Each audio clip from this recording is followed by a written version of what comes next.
रात में देखिए जयराम बाबू, आज रात में देखिएगा जयराम बाबू गए वहां पर, विधायक जी 1 बजे रात जो है गोली मार दिया गया।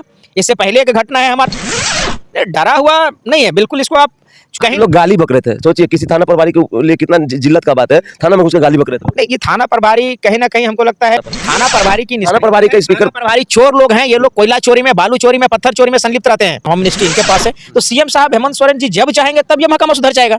इसका मतलब है कि सीएम साहब चाह ही नहीं रहे कि हमारा महकमा सुधरे। भाई जिस दिन हेमंत सोरेन जी चाहेंगे, चूंकि मिनिस्ट्री, अगर मेरा गांव में एक मर्डर होता है, मेरा गांव में रेप होता है, तो इसके लिए यहाँ होता है, दोनों जगह पे क्यों नहीं गया थाना प्रभारी की थाना प्रभारी का स्पीकर प्रभारी चोर लोग हैं। ये लोग कोयला चोरी में, बालू चोरी में, पत्थर चोरी में संलिप्त रहते हैं। ये लोग चोरी से रात में गाड़ी घूमता है 2 बजे रात में, ये लोग को जो है संरक्षण देने के लिए कोयला गाड़ी सेफ कैसे। नमस्कार, राजीव बोल रहा हूँ सब तक दस्तक से। झारखंड मतलब क्या, और बोकारो मतलब क्या, और हजारीबाग मतलब क्या, और डुमरी मतलब क्या, और चतरा मतलब क्या, और साहेबगंज मतलब क्या। मतलब अपराध, रेप, बलात्कार, मर्डर, रूप अलग अलग है अपराध का, लेकिन अपराध का रूप कुछ भी हो, कभी भी जो तिरस्कृत है, जो प्रताड़ित है, जिनको मारा गया है, जिनको हनन किया गया है, उनको इंसाफ नहीं मिलता है।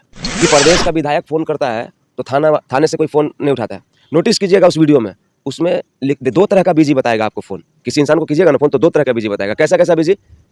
कि करेंटली बिजी मतलब नॉर्मल व्यस्त है, नहीं लगेगा। एक होता है कि व्यस्त है, दूसरा कॉल पे इंतजार कीजिए, रुकिए, या फिर काट के फिर से लगाइए। तो जयराम महतो जी जब कॉल किए थे ना, तो एसपी या फिर थाना प्रभारी का फ़ोन इंगेज आ रहा था। इसका मतलब था कि ट्रू कॉलर पे उनको प्रदेश के विधायक जी का नंबर माननीय विधायक डुमरी लिख के गया होगा, और उनको इग्नोर किया गया। इस बिंदु से मेरा तात्पर्य यह है कि इस राज्य में माननीय और आदरणीय का इज्जत नहीं है तो जनता को क्या होगा। अब आइए लौट के, पेक में 2 दिन पहले घटना हुआ था मॉब लिंचिंग का। उस लड़के का जान बच सकता था, ठीक है, वो लड़का कोई भी हो सकता था, हिंदू मुस्लिम सिख ईसाई, लेकिन अलग अलग चश्मा है, अलग अलग आईना है। वो मैं क्यों बोल रहा हूँ कि वो बच सकता था? वो इसलिए बच सकता था क्योंकि थाना 3 किलोमीटर दूर था, और कोई थाना के पास नहीं गया, या फिर थाना के पास गया तो फर्स्ट एड नहीं हुआ, प्राथमिक उपचार वाला जो होता है कि एकदम संज्ञान में तुरंत लेना, और क्विक एक्शन मतलब जिसको बोल सकते हैं आप शुद्ध हिंदी में, कि वो नहीं हुआ। तो उसी पे बात करने के लिए है। बात तो मैं आज, आप आश्चर्य कर रहे होंगे कि मुझे रात में जो मर्डर हुआ, जिसमें विधायक जी की संलिप्तता थी, मतलब मर्डर के बाद वाले परिदृश्य में जिसमें वो फ़ोन करते हैं, लेकिन मैं आकर्षित करके पैक पे इसलिए आया हूँ क्योंकि वहाँ भी ऐसा ही था, कोई नहीं आया था थाने से। तो पेक में जिनको मारा गया, हमारे साथ मंसूर जी हैं, सामाजिक कार्यकर्ता हैं, इलेक्शन में इलेक्शन लड़े थे, विधायकी लड़े थे, और 7वें के स्थान पे थे, 4था नंबर पे। आशु बीजेपी के बाद में 4था नंबर, 4थे नंबर पे थे। 1 नंबर में जयराम बाबू, दूसरा में जेएमएम। तो ये इनका एक मतलब डुमरी विधानसभा में एक पहचान है सामाजिक कार्यकर्ता के रूप में, और हर उस जगह पे जहाँ पे कोई मानवता तिरस्कृत होता रहता है तो मंसूर आलम जी का मौजूदगी रहता है। एक पिछले वाले संस्करण में आपने देखा होगा कि हम लोग रोड पर एक गिरा हुआ गाड़ी के ऊपर बात कर रहे थे, एक्सीडेंट हुआ था जिसका। तो मैं ये बोलना चाहता हूँ सर कि थाना विधायक का फ़ोन नहीं उठाता है, थाना जनता का फ़ोन नहीं उठाता है, एसपी चाहे थाना प्रभारी हो, ठीक है ना, एसओ हो, एसआई हो, कोई भी हो, किसी का फ़ोन नहीं उठाता है, तो ये नंबर थाना में क्यों रखते हैं ये लोग? बिल्कुल, इसके लिए राज्य का जो प्रशासनिक महकमा है दोषी है। और आए दिन पूरे स्टेट पे आप देखते होंगे मर्डर का मामला है, मॉब लिंचिंग का मामला है, बलात्कार का मामला है। तो इस प्रकार की घटनाओं में लगातार वृद्धि हो रही है। और मैं इसमें स्पष्ट तौर से कहना चाहता हूं कि इस मामले पर, लॉ एंड ऑर्डर के मामले पर मुख्यमंत्री जी फेल हैं। उनको इस महकमा को मजबूत करना पड़ेगा, क्योंकि गृह और कारा विभाग खुद है, होम मिनिस्ट्री इनके पास है। तो सीएम साहब हेमंत सोरेन जी जब चाहेंगे तब ये महकमा सुधर जाएगा। इसका मतलब है कि सीएम साहब चाह ही नहीं रहे कि हमारा महकमा सुधरे। भाई जिस दिन हेमंत सोरेन जी चाहेंगे, चूंकि मिनिस्ट्री, अगर मेरा गांव में एक मर्डर होता है, मेरा गांव में रेप होता है, तो इसके लिए माननीय मुख्यमंत्री जिम्मेवार रहेंगे। इसलिए मुख्यमंत्री जिम्मेवार है कि विभाग उनके पास है, होम मिनिस्ट्री उनके पास है। अगर एक थाना के अंदर कोई घटना घटित होता है तो थानेदार अगर सस्पेंड होता है, तो पूरे राज्य में अगर हत्या बलात्कार लूटकांड हो रहे हैं तो उसके लिए क्या मुख्यमंत्री जिम्मेवार नहीं है? मुख्यमंत्री निश्चित रूप से जिम्मेवार है, क्योंकि विभाग उनके पास है। अच्छा सर, जहाँ पे अब्दुल को पीट पीट के मारा गया, वहाँ से थाना 3 किलोमीटर दूर था, पेक थाना। कौन सा ऐसा पुलिस होगा सर कि जिसका कान तक ये खबर नहीं गया होगा? कोई तो मानव मनुष्य उसके पास खबर लेके गया होगा थाना के पास। देखिए, मैं चूंकि घटनास्थल का दौरा कल ही करके आया हुआ हूँ, और वहाँ के स्थानीय ग्रामीणों से जो हमें प्राप्त जानकारी हुई, जो पीड़ित के परिवार है, उनके माँ है, उनसे हमारी जब बात हुई, तो वहाँ प्रत्यक्षदर्शियों ने स्पष्ट तौर पे बताया कि थाना 3 मिनट, भाई 3 किलोमीटर की दूरी, तो थाना अगर 60 की स्पीड में गाड़ी चलेगा तो 3 मिनट लगेगा। थाना तो भाई 1.5 घंटा के बाद पहुंचा, सूचना के बाद 1.5 घंटा के बाद पहुंचा। और वहाँ पर यह भी बताया जा रहा है कि उसको 1.5 घंटा तक लगातार पीटा गया। और जब प्रत्यक्षदर्शी, जब पुलिस वहाँ पर मुखदर्शक बनी रही, पुलिस के पिताजी ने कहा मौजूदगी में उसको मारा गया। और आप वीडियो में देखते होंगे, वीडियो में वो बच्चा कोई पूछा जा रहा है कि भाई तुम क्यों आया था, तो वो बोला कि पानी सिर्फ हमको दे दो, मैं बता दूंगा। इसका मतलब ये था कि वो तड़प तड़प करके बोल रहा था, उसके मुंह से आवाज नहीं निकल रहा था। अगर वो लोग पानी पिला देता, वो मुझे वो लाइन याद है, वो बोल रहे थे कि पहले आप पानी पिला दीजिए हमको, उसके बाद आप जो पूछेंगे हम बताएंगे। हाँ बिल्कुल। तो हमारा कहना है कि भाई आप पानी से तड़पा तड़पा करके मार दिए। आपको पानी मांगा जा रहा था, आप पानी से तड़पा तड़पा करके मार दिए। हमारा कहना है कि भाई आप मार दिए तो आप अटेम्प्ट टू मर्डर, एक बीट टू मर्डर। दोनों धाराएं लगनी चाहिए उसके ऊपर।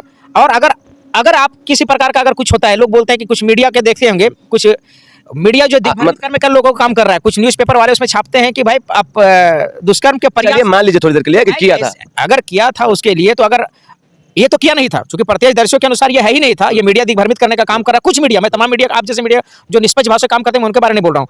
वहां पर अगर ये किया, अगर मान के चलिए कोई किया ही छेड़खानी, तो आप छेड़खानी का बदला अगर मौत है, तो फिर मौत का बदला क्या होना चाहिए? क्योंकि लोगों ने पीट पीट के मारा है। पीट पीट के मारा है। अगर छेड़खानी का बदला अगर मौत होगा, तो मौत का बदला तो मौत होना चाहिए। अगर एक आदमी का मौत है तो उसमें जितना संलिप्त है सारे लोगों को मौत की सजा होना चाहिए, फांसी की सजा होना चाहिए। अगर लोगों का गिरफ्तारी सिर्फ हुआ है, एक गिरफ्तारी हुआ है, एक नामजद हुआ है खाली बस। भाई ये जब वहां पर मॉब लिंचिंग वीडियो में, तो वहां पर 20 से अधिक लोग दिख रहे हैं पीटते हुए, 7 से 8 लोग तो वीडियो बना रहे थे। 7-8 लोग पीटते हुए वहां पर दिखा रहा है वीडियो में। तो जितने लोग हैं, मेरा सरकार से मांग है कि आप ये जितने स्टेट में मॉब लिंचिंग हो रहे हैं, देखिएगा किसी को आजीवन कारावास नहीं हो रहा है, किसी को जो फांसी की सजा नहीं हो रही, इससे मनोबल लोगों का बढ़ते जा रहा है। कुछ लोग कमेंट करते हैं, मंसूर जी, कुछ लोग कमेंट करते हैं कि गलत के साथ गलत होना चाहिए, लेकिन एक सवाल बनता है ना कि आरोपित किधर है, पीड़ित किधर है, किसके साथ छेड़छाड़ हुआ था, किसका इज्जत लूटा, वो तो दिख ही नहीं रहा है। आखिर किस आधार पे आप जान लिए? अगर यही तो मैं वहां पर जैसे लोग बोलेंगे कि मीडिया वाला होके और लड़की को ढूंढ रहा है, मुंह पे नकाब लगा के आ जाए, बताए कि मेरे साथ ऐसा हुआ है, पुलिस तो लेडी पुलिस अंदर जाके देख लेगी, लेकिन कोई तो सामने है कि जिसका रेप हुआ हो, जिसके साथ छेड़खानी हुआ हो, किसी का कुछ पता नहीं चला, एक इंसान को पीट पीट के मार दिया। देखिए, ये एक जो जहर लोगों के बीच में फैलाया गया है, उसको एक मुसलमान होने का सजा मिला। आज उसको सिर्फ मुसलमान होने के लिए मौत की नींद सुला दिया गया। कुछ लोग तो कुछ लोग बोलेंगे मंसूर जी कि आप मुसलमान हैं तो पक्ष ले रहे हैं। मुसलमान की बात कहाँ कर रहा हूँ, आतंकवादी होता है। पहलगांव में अगर किसी को जो अगर जात पूछ करके अगर उन्हें हत्या किया, लोगों का मर्डर किया, तो वो आतंकवादी आदमी है। ये भी जो है कल पैक में जो घटना हुआ, आतंकवादी घटना है, और ये भी आतंकवादी घटना के श्रेणी में आता है। जितने लोग उसको मर्डर किए सारे लोग आतंकवादी हैं, और उसको आतंकवादी को जो धारा है, उस धारा पर उसको कार्रवाई होनी चाहिए, फांसी की सजा होना चाहिए। चाहे पहलगांव का जो हत्यारे, चाहे पैक के हत्यारे रहे, दोनों को मर्डर का सजा होना चाहिए, दोनों को हत्या का सजा होना चाहिए, दोनों को फांसी का सजा होना चाहिए। सारे लोग चुन चुन करके इन लोगों को सजा मिल रही है। बाहर से आके मार दिया अपने लोगों को, घर का ही लोग घर का मार दिया है ना। देखिए, अपराधी होता है, वो ना जात के होते हैं, ना घर के, ना होते हैं, ना बाहर के होते हैं। अपराधी अगर बांग्लादेश से भी आकर के अपराध कर रहा है, वो अपराधी है। कोई झारखंड के अंदर भी आकर के अपराध कर रहा है, तो वो भी अपराधी आदमी है। अभी पहलगांव में जात पूछ करके अगर हत्या की गई, तो वो भी आतंकवादी था। पैक में भी जो हत्या हुई, जात पूछ करके हत्या की गई, भाई वो भी आतंकवादी घटना है। दोनों का सेम दफा होना चाहिए। दोनों पर जितने लोग हैं आरोपित है, सबको फांसी की सजा होनी चाहिए। आपने वीडियो ध्यान से देखा है क्या? कितने लोग का फेस आ रहा है, कुछ आपको मालूम है? थोड़ा बहुत वीडियो वायरल है, सारे लोग देख रहे हैं। कम से कम 20 से 25 लोग वहां पर दिख रहे हैं। सबसे बड़ी बात है, पुलिस यहाँ का प्रशासनिक महकमा निकम्मा है पूरे राज्य का। मैं पूरे राज्य का इसलिए बोल रहा हूँ, राज्य का बोल रहे हैं, पूरे राज्य का। आप कहीं भी स्टेट में देख लिया, हजारीबाग में जीएम का मर्डर हो जाता है, एनटीपीसी का अनिल महतो का हत्या हो जाता है, रांची काके में दिन दहाड़े गोली मार दिया जाता है। अभी आप उतना आज रात में देखिए, जयराम बाबू, आज रात में देखिएगा, जयराम बाबू गए वहां पर, विधायक जी 1 बजे रात जो है गोली मार दिया गया।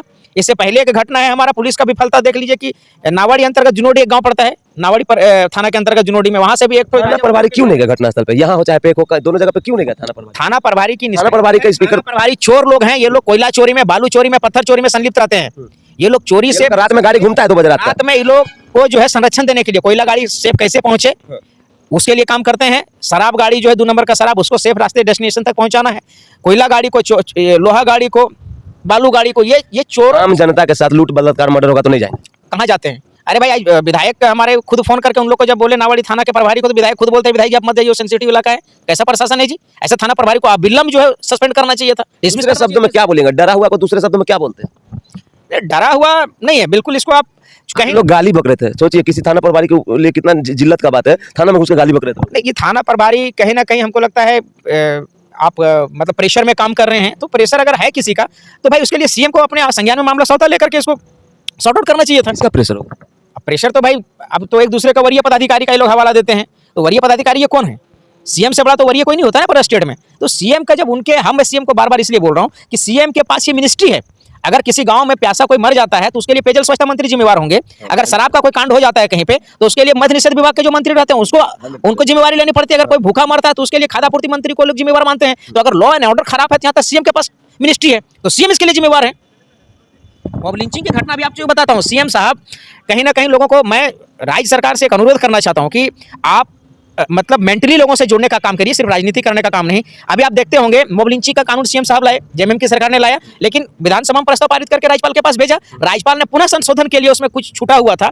केंद्र सरकार का है कि भाई 5 लोग अगर मॉब लिंचिंग करते हैं, संलिप्त किसी की हत्या 5 लोग मिलकर करते हैं, तो वो मॉब लिंचिंग की श्रेणी में आता है। राज्य सरकार ने विधानसभा में प्रस्ताव पारित किया था कि 2 लोग भी अगर किसी की हत्या करते हैं तो वो मॉब लिंचिंग की श्रेणी में आएगा। क्या बात कर रहे हैं आप? हाँ, यही मैं कानून की बात बता रहा हूँ आपको, लॉ की बात बता रहा हूँ। तो राज्य सरकार ने जो प्रस्ताव भेजा था कि 2 लोग भी अगर किसी की हत्या करते तो मॉब लिंचिंग की श्रेणी में आएंगे, तो राज्यपाल ने इसको वापस कर दिया। तो सीएम साहब वापस किए हुए विधेयक को कॉपी को आज 2 साल हो गया, तो क्या कैबिनेट में फिर से इसको पुनः संशोधन करके नहीं भेजना चाहिए था? तो मैं माननीय मुख्यमंत्री जी से और तमाम सरकार के जितने मंत्री और विधायक हैं, मैं तमाम लोगों से अनुरोध करना चाहता हूं, खास करके इरफान साहब से और हफीजुल हसन साहब से, कि आप अविलंब अगर जो सत्र बैठेगा कैबिनेट का बैठक, उसमें से आप फिर से पुनः संशोधन करके मॉब लिंचिंग कानून को राज्यपाल के पास भेजिए और इसको इंप्लीमेंट कराने का काम करिए।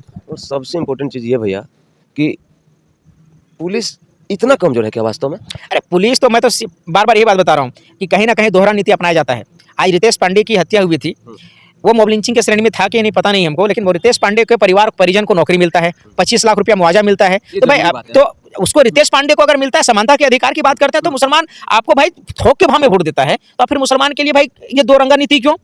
सीएम साहब रितेश पांडे की जब हत्या हुई थी, खुद सीएम साहब जब गए आप लोग, और सीएम साहब यहाँ पर बैंक में अब्दुल कलाम के पास क्यों नहीं आए जी? 25 लाख रुपया आप अगर उसको दिया, तो अब्दुल कलाम के परिवार भी जो उनकी माँ है, बूढ़ी माँ, इकलौता कमाने वाला आदमी था, वो भी हकदार है, उसको भी नौकरी मिलना चाहिए था, उसके एक भाई है। आप लोग ने अनुशंसा किया गए थे जब आप लोग घर पे? मैं गया वहाँ पर, अभी वो लोग बोल रहे थे कि 4 लाख रुपया की बात है, राज्य सरकार है 4 लाख रुपया अगर कोई सांप भी काट लौटा दो, सांप भी अगर काटता है तो उसके लिए 4 लाख रुपया मिलता है। तो ये आपदा राहत का पैसा, नॉर्मल में मृत्यु किसी की होती है तो भाई विशेष परिस्थिति में अगर मॉब लिंचिंग होती है, तो आप 25 लाख रुपया रितेश पांडे को दिए थे, तो अब्दुल कलाम को भी 25 लाख रुपया मिलना चाहिए और उसको भी एक परिजन को नौकरी मिलना चाहिए। 2 रंगा नीति सीएम साहब, ये अच्छा बात नहीं है, और ये 2 रंगा नीति नहीं चलेगा, क्योंकि मुसलमानों ने आपको थोक के भाव में 99% वोट देने का। आपको क्या लगता है कि इतना अगर कानून भेदभाव करेगा तो क्या फिर से लोग रोड पे आएगा?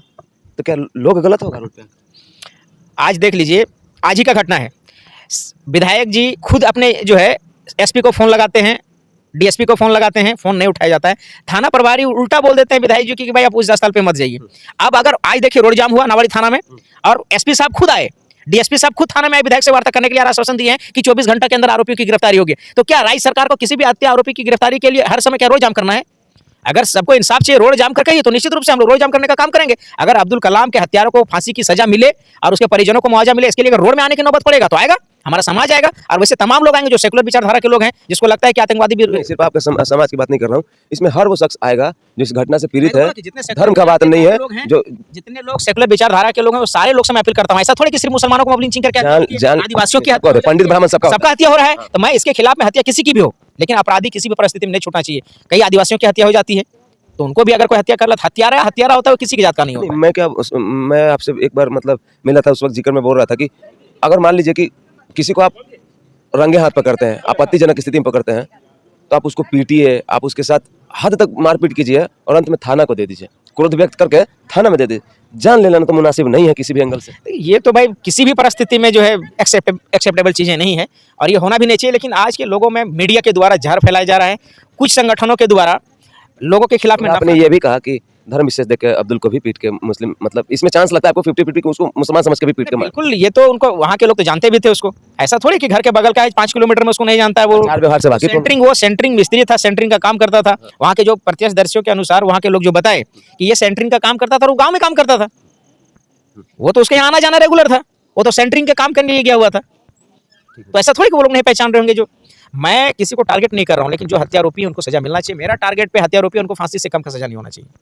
तो सब कुछ आपने बताया कि मुआवजा का रकम क्या होना चाहिए। रितेश पांडे के साथ जब ऐसा हुआ था तो उस समय किस तरीके से राज्य सरकार ने व्यवहार किया था मदद को लेके, और अभी अब्दुल के साथ क्या हो रहा है। तो 2 रंगा नीति को भी आप मतलब एकदम से आप इस बात को लेकर भी पीड़ित है, और जो पीड़ित परिवार है, एक शख्स को नौकरी भी होना चाहिए, क्योंकि घर से एक किसी का चिराग गया है तो कमाने वाला तो रहा नहीं कोई। ये सारे लोगों को मिलना चाहिए। मैंने धर्म विशेष की बात नहीं करता हूँ। अगर किसी के मॉब लिंचिंग के लिए, मॉब लिंचिंग पे सीधे फांसी से कम की सजा नहीं होनी चाहिए, चाहे वो हमारा दलित भाई का मॉब लिंचिंग के द्वारा हत्या हो, आदिवासी भाई का हो, अल्पसंख्यक का हो, या वैश्य वर्ग के हो, या किसी का भी हो, मौत का बदला सिर्फ मौत होना चाहिए। अगर किसी का मर्डर होता है तो आरोपी अगर पकड़ाता है तो उसको आजीवन कारावास नहीं, बल्कि उसकी मौत की सजा। आपने एक बात कहा था कि अगर छेड़खानी की सजा मौत है, तो आपने पीट के किसी को मारा तो आपका भी सजा मौत है। बिल्कुल। तो इस लाइन के साथ इस संस्करण में हम लोग समापन की ओर बढ़ेंगे, और आपसे एक बात बताना चाहता हूँ। संयम रखिएगा, धैर्य रखिएगा रोड पे, और कहीं भी जब क्राउड बेकाबू होता है किसी चीज़ को लेकर, तो उग्र नहीं होना है और खुद ही फैसला नहीं करना है। आपसे बस इतना ही बोलूँगा। इस पूरे संस्करण का बस ध्येय ये है बनाने का वीडियो का, और इनसे जुड़ने के बाद मैं आपको कह सकता हूँ कि जान लेने का हक नहीं है, आपको जान लेने का हक नहीं है। कानून हाथ में मत लीजिए। अगर कोई चीज़ अनवांटेड आपके सामने हो रहा है, एक होता है चरम सीमा, ठीक है ना, कि आपके सामने माँ बहन का इज्जत लूटा जा रहा है, तो ठीक है, वहाँ तक तो ठीक है। लेकिन कोई वहाँ से घटनास्थल से निकल के भाग रहा है ना, या फिर भाग गया है और आपको शक है कि ऐसा किया होगा, तो वहाँ उग्र नहीं होना है। आप पीटो और पीटने के बाद थाना को दे दो। एक हद तक क्रोध व्यक्त कीजिए। दूसरा बात, एक सवाल, सबसे इंपॉर्टेंट सवाल, ये उनके लिए बोल रहा हूँ जिनको ये वीडियो देखने के बाद ऐसा लगेगा तो किया क्या था, कर्म उसका क्या था, कर्म फल भुगतना पड़ता है, उसका जैसा कर्म था वैसा मिला। बहुत लोग ऐसे लिखेंगे वीडियो में। मैं उनके लिए एक बात कहना चाहता हूँ, सबसे इंपॉर्टेंट बात, ऐसा हुआ होगा तभी ना मार के पीट के मार डाला। तो बड़ा एक वाजिब सा सवाल है, अगर ऐसा हुआ ही है तो पीड़ित और विक्टिम कहाँ है, उसको भी तो समझाना चाहिए कि हाँ मेरे साथ ऐसा हुआ तो ऐसा हुआ। मेडिकल टेस्ट होना चाहिए ना, सुनिए, उसका भी मेडिकल टेस्ट होना चाहिए। अगर जो आरोप लगा रही है, जो एक महिला आप वीडियो में देखते हैं, अभी वो आई नहीं है सामने, आरोप का बात छोड़ दीजिए। एक महिला जो वीडियो में आप सुनिएगा गौर से, उसमें बोलती है लाई हाँ ये सब, तो भाई वो महिला आए ना फ्रंट पे, उसका मेडिकल टेस्ट हो। जो आरोप लगा रही है कि मेरे साथ बलात्कार का प्रयास हुआ है या बलात्कार किया गया, वो आकर के उसका मेडिकल टेस्ट हो जाएगा। सामने नहीं है, वकील को तो सपोर्ट करे, पुलिस को तो सपोर्ट करे, सहयोग करे। देखिए ऐसा चीज, आप दिन में कहीं 2 बजे बलात्कार होता है, ये सब चीजें नहीं बोलना चाहिए। लेकिन मैं बोल रहा हूँ कि दिन में 2 बजे 3 बजे का घटना है, क्या उस टाइम में कोई बलात्कार कर सकता है गांव में जाकर? किसकी औकात है बता दीजिए आप हमको। खास करके वैसे ट्राइबल ट्राइब एरिया में किसकी औकात है, किसकी हैसियत है भाई? ये सब चीजें ठीक ये है। षड्यंत्र देखिए, करके जो है प्री प्लान हत्या है, ना, और ये एक प्री प्लान हत्या है बस। देखिए हम आपको एक बात बताना चाहते हैं, बस कुछ नहीं बोलूँगा, बस यही बोलूँगा कि पीड़ा सिर्फ एक ही जगह नहीं होता है, हर किसी का अपना जाता है तो पीड़ा होता है। बहरहाल जो भी हुआ, भत्सना करते हैं, निंदा करते हैं, और अब्दुल के लिए जो औपचारिक रूप से नहीं, फॉर्मल नहीं, रिस्पॉन्सिबिलिटीज़ के साथ जो स्टेट गवर्नमेंट का जो वाजिब उनका रोल होना चाहिए मुआवजा देने के पक्ष में, तो बस यही बोलूँगा, रितेश पांडे के साथ जिस तरीके से आपने ट्रीट किया था उसी तरीके से अब्दुल कलाम के साथ भी ट्रीट कीजिए। बहुत बहुत धन्यवाद।